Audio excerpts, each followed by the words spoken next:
Hi, Elizabeth, Joe, Teresa, Joe, Andrew, Sophia, Evan, and gathered family and friends. I'm sorry I can't be with you today to celebrate the life of Aunt Betty, but I'm grateful to share a few memories of her life with you. I pity the neighbor who had to try to keep grass growing between the backyard path of the Kerr and the Marlino houses. From the Grants to the Suttons to the Hunts to the cat lady, every neighbor faced the same challenge. People tracing back and forth in their backyard at all hours of the day and night. Many afternoons I would arrive home, dump my backpack, and then head off on the path, down the driveway, across the back patio of the Grants, around the split rail fence, past the eggplants, the bird bath, the tomatoes with the eggshells in the ground, and walk right up to the door, turn the long brass handle, and walk in unannounced. I'd scooch right up in the red leather chair in the kitchen, and Aunt Betty would be there, sectioning a grapefruit for me so that I could use it as a vehicle for pouring generous portions of sugar on top.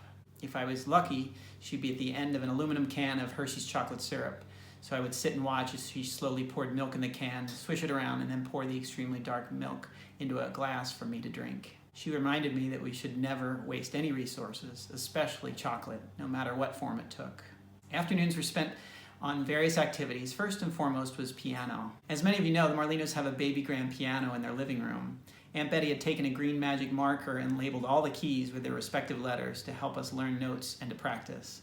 She put up with many wrong notes and lots of banging the first few years, but never complained no matter the sounds coming from the living room. We'd also talk and read about new books. She usually had a new biography about FDR sitting on her octagonal glass coffee table.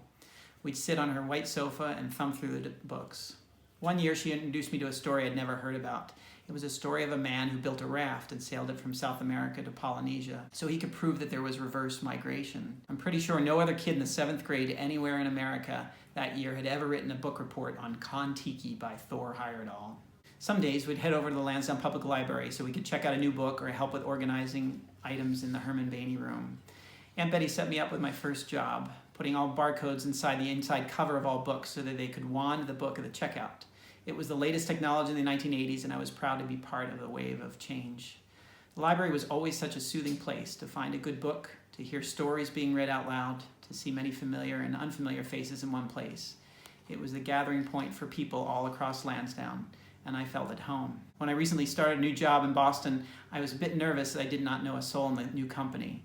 I went through the orientation and got set up with my new laptop, and I had a couple of minutes to sit and reflect. I looked up out of my office window across Boylston Street and gasped when I saw 3 reassuring words on the side of the building: Boston Public Library. I knew everything was going to be okay. Within a few weeks, I had gotten a library card. I had lunch with several friends in the lobby of the library. I listened to the bi-weekly NPR radio broadcasts from that lobby, and I'd also taken my wife Juliet to tea in the grand hall inside the older portion of the library. Now that Aunt Betty is no longer here, I think I will savor this haven and appreciate her work even more. It feels like coming home when I'm back in the library. Back at Aunt Betty's house, some nights we would stay through until dinner time. My mom and dad and brother Andrew would come over and we'd have a great meal together. Aunt Betty and Uncle Joe would cook up amazing meals: rigatoni with meatballs, salad with olive oil, ladyfingers with chocolate sauce for dessert. Every meal was filled with a conversation about politics: who was running, who was out of the picture, from local elections to nationwide races. I learned so much about our great republic from the conversations at that dinner table. On special occasions, we'd sit and watch Jeopardy, a basketball game, Murder, She Wrote, or even the Oscars.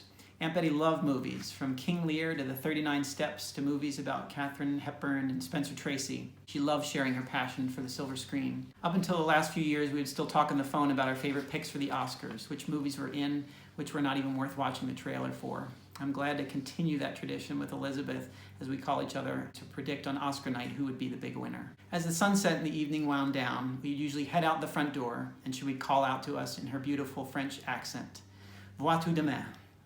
which means in English, "See you tomorrow."